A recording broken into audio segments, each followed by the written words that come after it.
चलो ध्यान दो।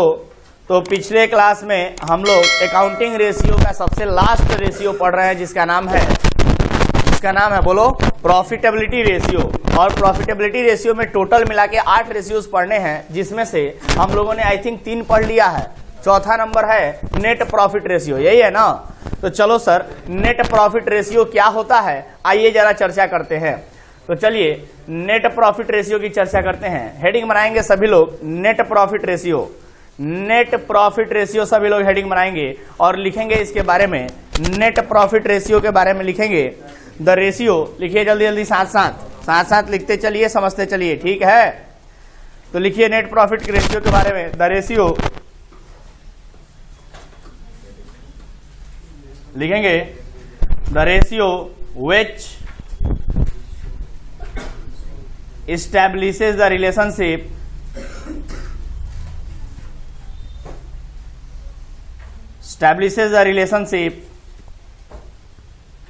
या कहिए तो shows the relationship, दोनों का मतलब एक ही है, मतलब रिलेशनशिप बताता है या रिलेशनशिप दिखाता है कि नहीं।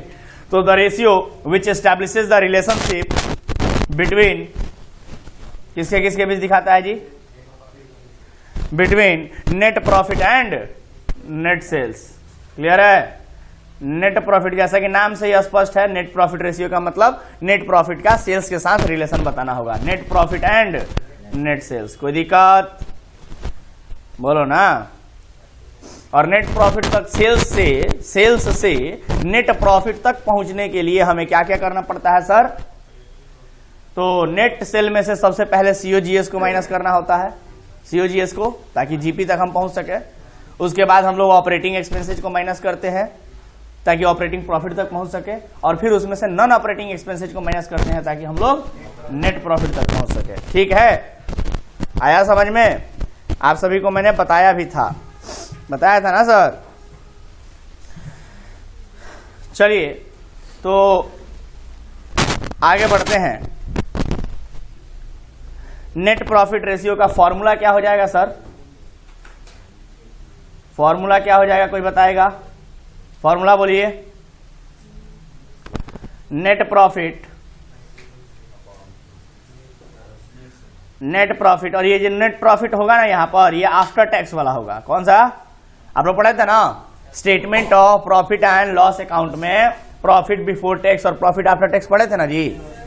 टैक्स को माइनस करने पर प्रॉफिट आफ्टर टैक्स निकलता है। तो प्रॉफिट यहाँ नेट प्रॉफिट कौन सा चाहिए, आफ्टर टैक्स वाला। मैंने अगर क्वेश्चन में इंफॉर्मेशन दिया हो टैक्स का तो उसको भी क्या कर लेंगे, माइनस कर लेंगे और तब लिखेंगे नीचे net divide by net sales. आया समझ में। या नेट सेल की जगह पर और क्या लिख सकते हैं, रिवेन्यू फ्रॉम ऑपरेशन। कोई दिक्कत किसी को, रिवेन्यू फ्रॉम ऑपरेशन।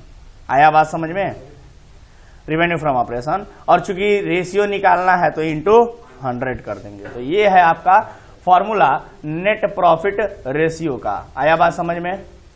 चलो तो इसको जल्दी से सभी लोग लिख ले, नेट प्रॉफिट रेशियो का फॉर्मूला। और नेट प्रॉफिट का भी अर्थ आप लोग अच्छे से जानते हैं कि नेट प्रॉफिट बराबर क्या होता है, और नेट सेल या रिवेन्यू फ्रॉम ऑपरेशन का मतलब भी आप लोग जानते हैं। कोई दिक्कत तो नहीं, बोलो ना। नेट प्रॉफिट, अभी जो मैंने कहा कि नेट प्रॉफिट तक पहुंचने के लिए हमें क्या क्या करना पड़ेगा सर। तो नेट प्रॉफिट तक पहुंचने के लिए हमें क्या करना पड़ेगा, बोलो। अगर ग्रॉस प्रॉफिट दिया है क्वेश्चन में, अगर ग्रॉस प्रॉफिट दिया है क्वेश्चन में, मान लो ग्रॉस प्रॉफिट दिया है, तो उसमें ग्रॉस प्रॉफिट में आप लोग क्या कर सकते हैं सर। तो ऑपरेटिंग जो है ना, ऑपरेटिंग जैसे ग्रॉस प्रॉफिट से भी पहले से चलते हैं। हमने जो कहा था सेल्स के बारे में कि मान लो ग्रॉस प्रॉफिट भी नहीं पता है तो सेल्स तो पता होगा ना। तो सेल्स में से माइनस कर देंगे सीओजीएस को, कॉस्ट ऑफ गुड्स सोल्ड को। ठीक है, बोलो ना, कॉस्ट ऑफ गुड्स सोल्ड को माइनस कर देंगे। और फिर माइनस करेंगे, बोलो ना, ऑपरेटिंग एक्सपेंस को माइनस कर देंगे। और फिर क्या माइनस करेंगे, नॉन ऑपरेटिंग एक्सपेंस को माइनस कर देंगे, है ना। नॉन ऑपरेटिंग एक्सपेंस को माइनस कर देंगे। और फिर एक ठो आइटम प्लस कर देंगे हम लोग, एक ठो आइटम प्लस कर देंगे, operating and non operating income.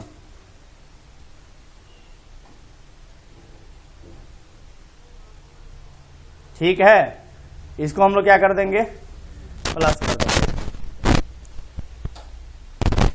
चलो ध्यान दो, तो ये फॉर्मूला हो गया। अगर ग्रॉस प्रॉफिट पता है, मान लो कि सेल्स माइनस सीओजीएस का मतलब होता है ग्रॉस प्रॉफिट। क्लियर है बात? सेल्स माइनस सीओजीएस का मतलब क्या होता है, ग्रॉस प्रॉफिट। तो इसमें से अगर हम माइनस करते हैं, मान लो ये ग्रॉस प्रॉफिट है, सेल्स माइनस सीओजीएस, तो अगर क्वेश्चन में ग्रॉस प्रॉफिट दिया है तो फिर सेल्स माइनस सीओजीएस करने की कोई जरूरत नहीं है। तो जीपी ही मतलब ग्रॉस प्रॉफिट में से ही क्या करेंगे हम लोग, ऑपरेटिंग एक्सपेंस को माइनस कर देंगे, नॉन ऑपरेटिंग एक्सपेंस को माइनस कर देंगे, और अगर कोई इनकम दिया होगा तो उसको ऐड कर देंगे। क्लियर है बात? तो हम लोग कहाँ पहुंच जाएंगे, नेट प्रॉफिट तक पहुंच जाएंगे। चलो कुल मिला जुला के आप लोग पहुंच जाइएगा। और चलिए एक क्वेश्चन जरा देख लीजिए। अरे सिंपल सी बात है कि statement of profit and loss account याद है ना आपको, statement of profit and loss account याद है ना।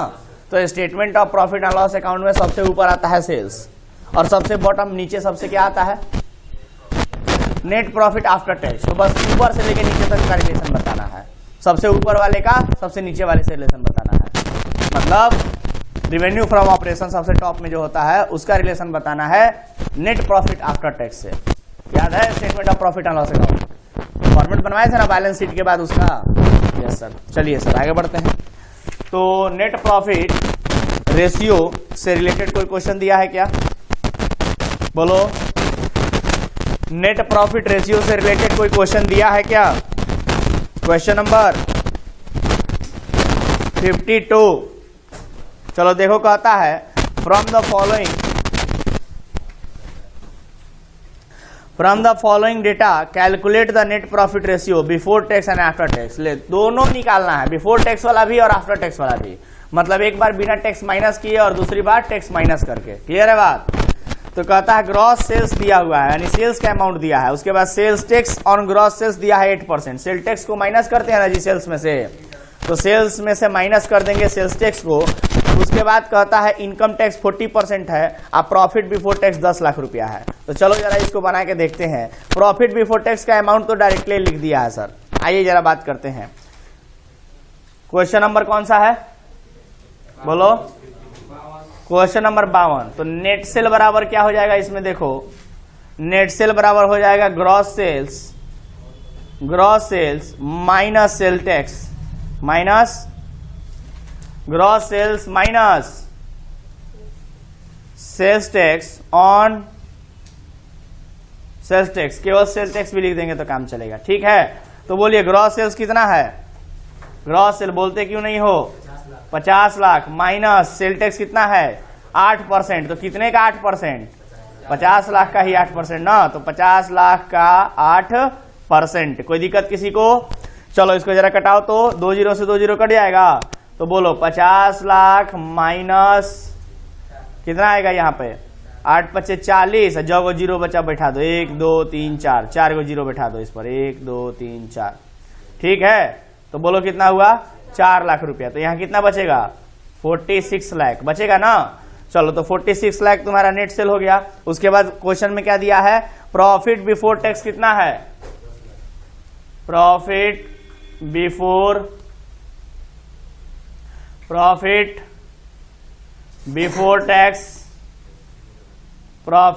टैक्स बराबर, बोलो प्रॉफिट बिफोर टैक्स बराबर कितना दिया है, 10 लाख रुपया दिया है ना। चलो और टैक्स कितना दिया है, इनकम टैक्स बराबर 40%, @40% बराबर कितना हो जाएगा, बोलो 10 लाख का 40% बराबर कितना होगा, 4 लाख। तो बोलो ना, बोलो प्रॉफिट आफ्टर टैक्स कितना हो गया, कोई बोलेगा प्रॉफिट आफ्टर टैक्स कितना हो गया। 10 लाख में से 4 लाख माइनस कर देंगे ना, तो कितना बचेगा, 6 लाख बचेगा। कोई डाउट किसी को, बोलो ना। चलो आगे बढ़ते हैं। अब हम लोगों को जो भी चीजें निकालनी है, क्या क्या निकालनी है, ग्रॉस क्या क्या निकालनी है जी, net profit ratio before tax और आफ्टर टैक्स निकालना। तो चलो पहला नंबर सबसे पहले निकाल लेते हैं, net profit ratio before before tax बराबर क्या हो जाएगा बोलो, नेट सेल, अरे बोलो ना भाई, net cell upon net profit, उल्टा हो गया सॉरी, ऊपर रहेगा ना, देखो ध्यान दो, यहां पर अभी अभी आप सभी को फॉर्मूला लिखवाए थे, नेट प्रॉफिट आफ्टर टैक्स के जगह पर हम लोग बिफोर टैक्स लिखेंगे, क्योंकि बिफोर टैक्स भी निकालना है और आफ्टर टैक्स भी निकालना है, तो net profit before tax divide by net sale हम लोग करेंगे, ठीक है सर। तो चलिए लिखेंगे नेट प्रॉफिट बिफोर टैक्स, बोलो net profit before tax divide by net sales. चलो बताओ, जल्दी से बताओ कि नेट प्रॉफिट बिफोर टैक्स कितना दिया है, net profit before tax 10 lakh है ना, तो 10 lakh divide by net cell कितना आया था 46 लाख, इंटू 100 भी तो करना है, इंटू 100, चलो बताओ कितना आएगा, बोलो ना। तो ये 5 जीरो, ये 3 जीरो से ये 3 जीरो कट गया, ये 2 जीरो से 2 जीरो कट गया, बोलो, और अब ये 10 से 4.6 बार में कट जाएगा। चलो तो अब यहाँ पे 100 को 4.6 से डिवाइड कर दो, कोई करेगा,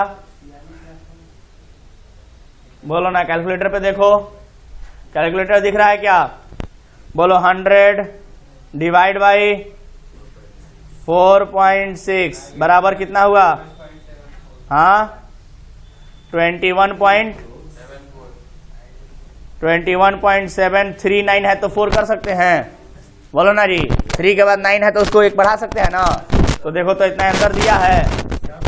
चलो अब दूसरा नंबर आ जाओ, net profit ratio after tax, net profit ratio after tax, दूसरा नंबर आ जाओ,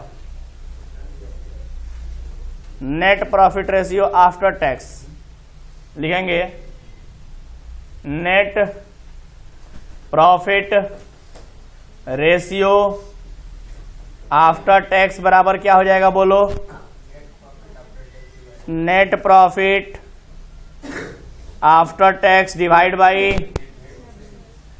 नेट सेल्स। तो कोई जल्दी से बताएगा नेट प्रॉफिट आफ्टर टैक्स कितना आया था, 6 लाख रुपया आया था, very good sir. Divide by net cell कितना आया था 46 लाख, इंटू 100 बराबर, चलो ये 3 जीरो से 3 जीरो कट गया, 2 जीरो से 2 जीरो कट गया, अब डायरेक्टली 600 को डिवाइड कर दो, 600 क्यों, 6 इंटू 100 डिवाइड बाई 46, चलो तो कैलकुलेटर पे 600 divide by 46 is equal to कितना आया देखो तो 13.04, कोई दिक्कत, देखो तो आंसर मैच कर रहा है क्या, चलो तो परसेंट में आंसर हो गया, कोई दिक्कत, बोलो बन रहा है।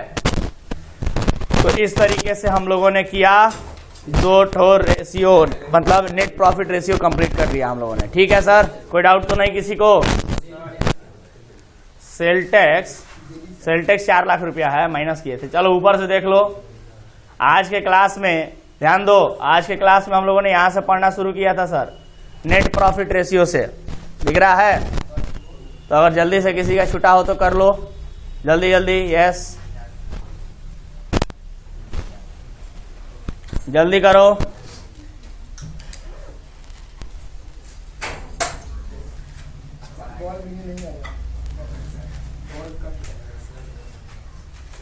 राइट हैंड से फिर हम लेफ्टी हैं, हाँ वाह, तुम अगर राइट हैंडर हो लेफ्ट से एकदम इक्वल थ्रो करोगे, वाह जी वाह, यस सर, देखो चलो, हाँ जी, तो हमने कहा कि आज का क्लास यहाँ से शुरू हुआ, अगर किसी का छूटा है तो जल्दी से कर लीजिए, हो गया, आगे बढ़े, चलिए आगे बढ़ते हैं। फिर हम लोगों ने क्वेश्चन किया, कंसेप्ट करने के बाद हम लोगों ने क्वेश्चन किया, और क्वेश्चन यहाँ से है, देख लीजिए, ठीक है सर, जल्दी कीजिए, हो गया, आगे बढ़े, आगे करें। कंसेप्ट सीखने के बाद हम लोगों ने क्वेश्चन नंबर 52 किया, और भी बहुत सारा क्वेश्चन है ना जी, नहीं निपटाया है हम लोग, 60 गो क्वेश्चन है, 12 पे आ ही गए, अब बस कुल मिला जुला कई गो रेशियो बच गया है, 4 गो ना जी, चलो उसके बाद ये भी है उसी में, जल्दी करो, हो गया। उसके बाद लास्ट ये था, बस यहां पे आके ओवर हो गया है। ठीक है सर, तो चलिए अब हम लोग क्या पढ़ेंगे सर, किसी का छूटा है क्या लिखना, जल्दी से कंप्लीट कर लीजिए अगर किसी का छूटा हो तो अब अगला रेशियो कौन सा है सर, कोई बताएगा? Return on investment. तो आइए पढ़ा जाए, रिटर्न ऑन इन्वेस्टमेंट पढ़ा जाए क्या? चलिए सर रिटर्न ऑन इन्वेस्टमेंट के बारे में पढ़ा जाए।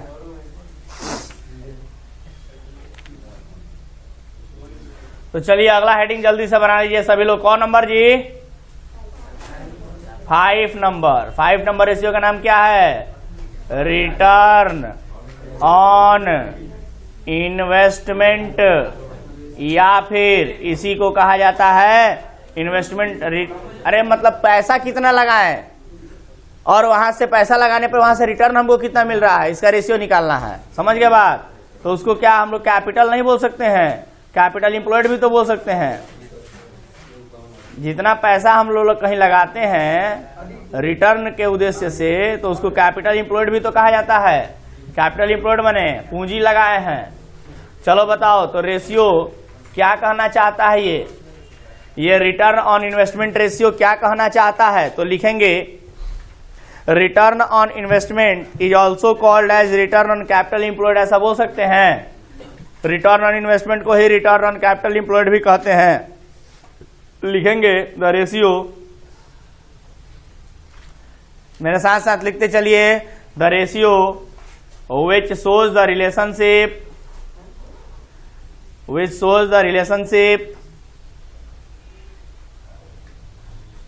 जो कि संबंध को दिखाता है बिटवीन, बताओ किसके किसके बीच? अरे बोलो ना भाई। नेट प्रॉफिट माने कितना कमाए हैं हम रिटर्न के रूप में, उसे वही ना है नेट प्रॉफिट। नेट प्रॉफिट, और ये जो नेट प्रॉफिट होगा वो कैसा होगा सर? तो बिफोर टैक्स वाला। समझ गए बात? बिफोर, एक और भी आइटम होगा, before interest, before tax and before dividend. समझ गए बात? ना डिविडेंड देना है, ना इंटरेस्ट देना है, ना टैक्स देना है, इन सब के पहले कितना प्रॉफिट हमने कमाया है वो, एंड कैपिटल एम्प्लॉयड। आया बात समझ में? और कितना पूंजी हमने लगाया था उसका रिलेशन बताना है। चलिए सर, तो ये था आपका डेफिनेशन, और इस डेफिनेशन से फॉर्मूला क्या बन जाता है? रिटर्न ऑन इन्वेस्टमेंट का फॉर्मूला। अच्छा देखो, रिटर्न ऑन इन्वेस्टमेंट को शॉर्ट फॉर्म में ROI बोल सकते हैं। बहुत इंपॉर्टेंट होता है सर ROI जानना, ये ROI रिटर्न ऑन इन्वेस्टमेंट, कि हम कितना पैसा कहाँ लगा रहे हैं कि वहां से कितना पैसा हम जनरेट करेंगे, कितना पैसा कमाएंगे। समझ रहे हो? कितना पैसा हम लगा रहे हैं और वहां से कितना पैसा हम कमाएंगे, तो इसको बोलते हैं रिटर्न ऑन इन्वेस्टमेंट। तो रिटर्न ऑन इन्वेस्टमेंट कह लो या कैपिटल एम्प्लॉयड कह लो, दोनों का अर्थ तो सेम ही है। बोलो तो रिटर्न ऑन इन्वेस्टमेंट या कैपिटल एम्प्लॉयड बराबर क्या हो जाएगा सर, कोई बताएगा? Net profit. और कैसा net profit? Before interest, before tax and before dividend वाला, है ना? तो लिख सकते हैं क्या? Net profit before interest, before tax and dividend बोल सकते हैं। Divide by capital employed into 100 हो जाएगा ना?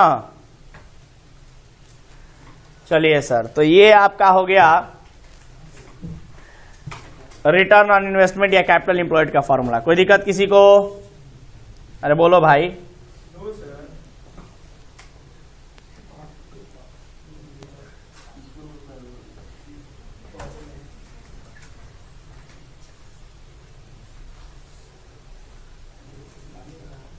चलो जल्दी से लिखो।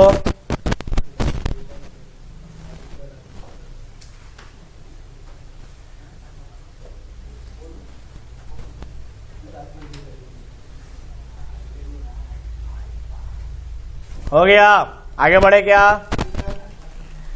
चलो सर, कैपिटल एम्प्लॉयड का मतलब जानते हो ना, कितना पूंजी लगा रहे हैं वो कहना चाहता है।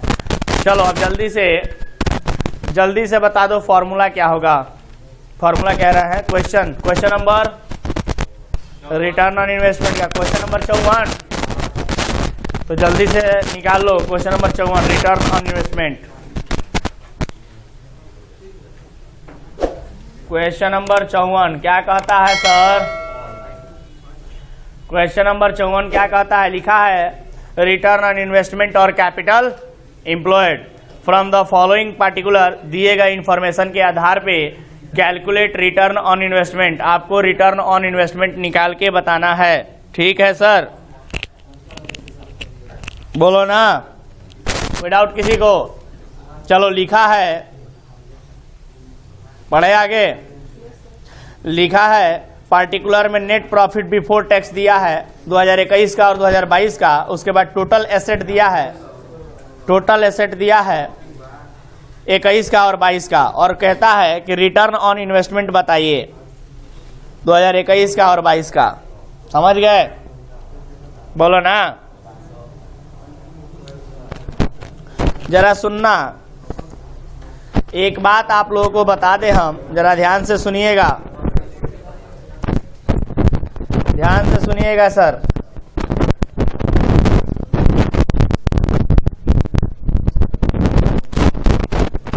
कहता है कि जो आप लोगों ने फॉर्मूला में सीखा है, ध्यान देना, बड़ा इंपॉर्टेंट चीज बताने जा रहा है।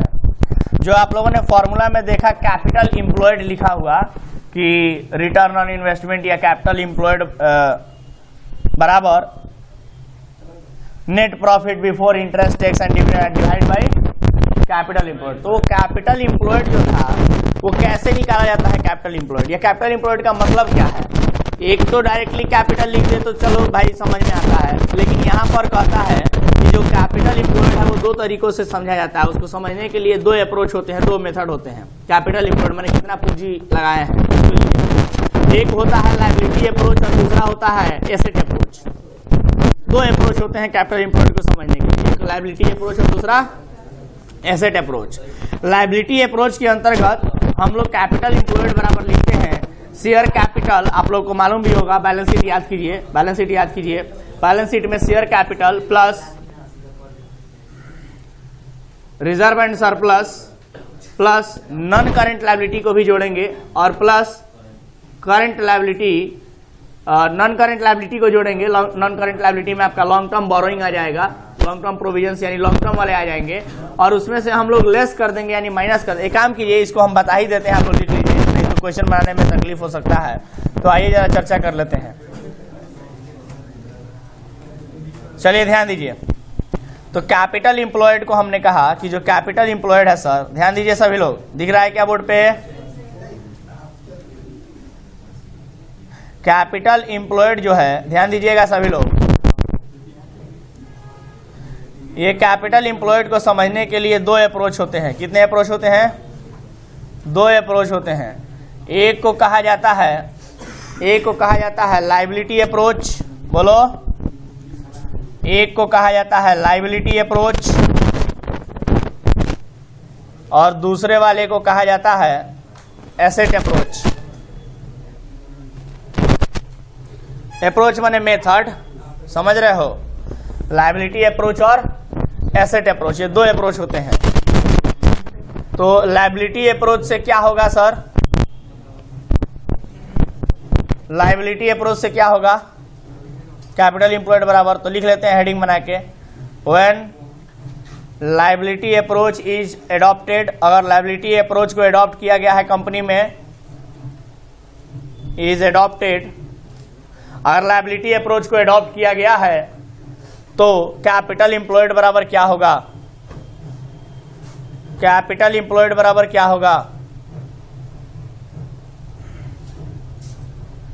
कैपिटल एम्प्लॉयड बराबर लिखेंगे, कैपिटल एम्प्लॉयड का मतलब क्या होगा? तो लिखेंगे share capital plus reserve and surplus, reserve and surplus plus non current liability, non current liability, और इसमें से हम लोग कर देंगे लेस, क्या लेस कर देंगे, नॉन ट्रेड इन्वेस्टमेंट। ये क्वेश्चन में लिखा रहेगा ऐसे, नॉन ट्रेड इन्वेस्टमेंट, और फिक्टिटियस एसेट्स को भी लेस कर देंगे, लेस फिक्टिटियस। ये भी क्वेश्चन में डायरेक्टली ऐसे ही लिखा रहेगा, फिक्टिटियस एसेट्स अगर दिया होगा तो ये दो चीजें हम लोग यहां पर लिखते हैं। ठीक है सर, चलिए ध्यान दीजिए।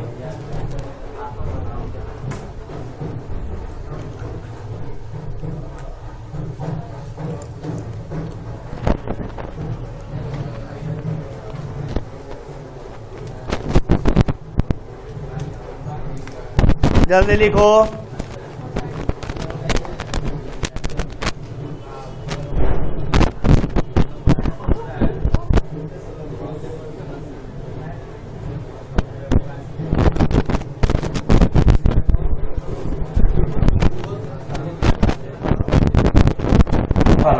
चलो ध्यान दो, अब आवाज आ रहा है क्या? चलो तो लिखेंगे, ये तो आपका था कि जब लायबिलिटी अप्रोच को फॉलो किया जाएगा तब का है। अब आइए आप सभी को बताते हैं कि अगर एसेट अप्रोच को फॉलो किया जाएगा, अगर एसेट अप्रोच को फॉलो किया जाएगा तब हमारा कैपिटल एम्प्लॉयड का फॉर्मूला क्या होगा। तो लिखेंगे, हेडिंग बनाएंगे, when asset approach is followed, heading बनाएंगे सभी लोग।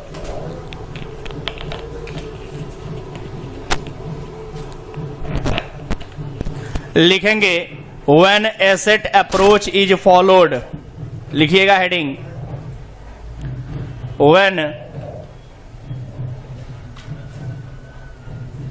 Asset approach is adopted. तो क्या होगा कैपिटल एम्प्लॉयड बराबर, क्या होगा कैपिटल एम्प्लॉयड बराबर,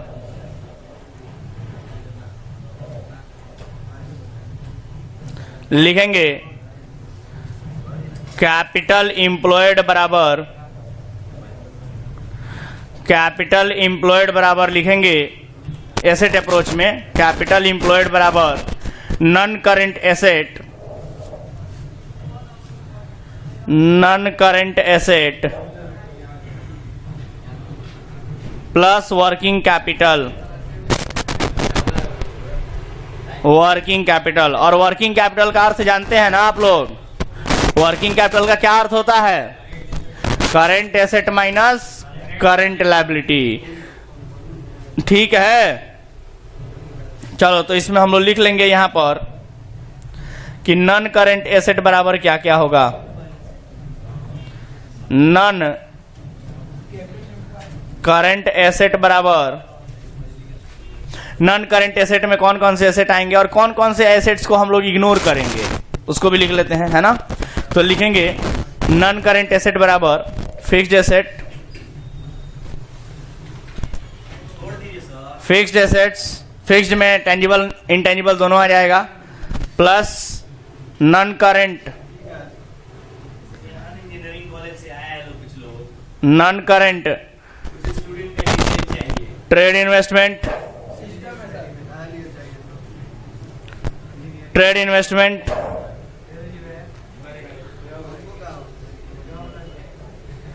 plus long term loans, long term loans and advances. ये लोन लिया नहीं गया है, दिया गया है, लोन एंड एडवांसेज दिया गया है ना सर, तभी तो एसेट है। अगर लिया गया होता तब तो लायबिलिटी हो जाता। एंड और क्या प्लस कर देंगे, plus other non current asset, other non current asset other non current asset excluding, इसमें से माइनस किया जाएगा, लेस, इसमें से लेस किया जाएगा अनएमोटाइज एक्सपेंसेज, अनएमोटाइज। अगर डिटेल क्वेश्चन दिया, बड़ा क्वेश्चन दिया, तब उन सब ये सब इंफॉर्मेशन का जरूरत पड़ेगा। वैसे इतना बड़ा क्वेश्चन आप लोगों को देगा नहीं कि इतना सारा information they they. अनएमोटाइज expenses, but लिख लीजिए अनएमोटाइज एक्सपेंसेज एंड लॉसेज। ठीक है सर, ये होता है आपका नॉन करेंट एसेट का मतलब। वर्किंग कैपिटल तो आप लोग जानते हैं, वर्किंग कैपिटल बराबर होता है current asset minus current liability.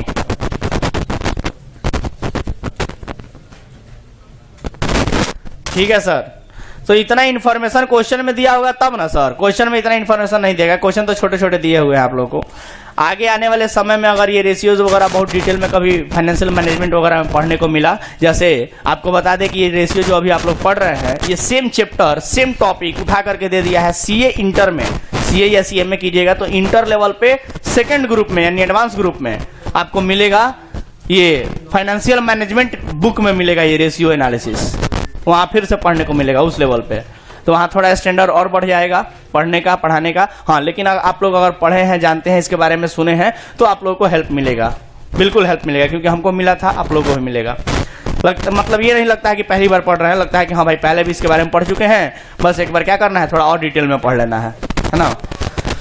तो ये हो गया क्वेश्चन, आप लोग ट्राई कीजिएगा सर, क्वेश्चन ट्राई कीजिएगा। ये जो क्वेश्चन दिया हुआ था क्वेश्चन नंबर 54 है ना जी, रिटर्न ऑन इन्वेस्टमेंट आसानी से बन जाएगा। इसमें तो कुछ दिया ही नहीं है, टोटल एसेट दे दिया है और नेट प्रॉफिट बिफोर टैक्स दिया है, तो बस दोनों को ही लिख लेंगे, आंसर आ जाएगा।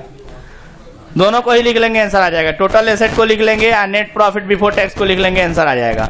कुछ और दिया ही नहीं है इंफॉर्मेशन जोड़ने घटाने वाला। तो चुपचाप हम लोग क्या करेंगे, बोलिए। नेट प्रॉफिट बिफोर टैक्स दिया है, टोटल एसेट दिया है, तो बोलो ना, रिटर्न ऑन इन्वेस्टमेंट बराबर क्या होता है, net profit before interest tax होता है ना, और डिवाइड बाई कैपिटल एम्प्लॉयड का मतलब टोटल एसेट लिख सकते हैं ना यहाँ पे। तो बस ऊपर प्रॉफिट लिख दीजिएगा, नीचे एसेट लिख दीजिएगा, आंसर आ जाएगा, इंटू 100 कर दीजिएगा।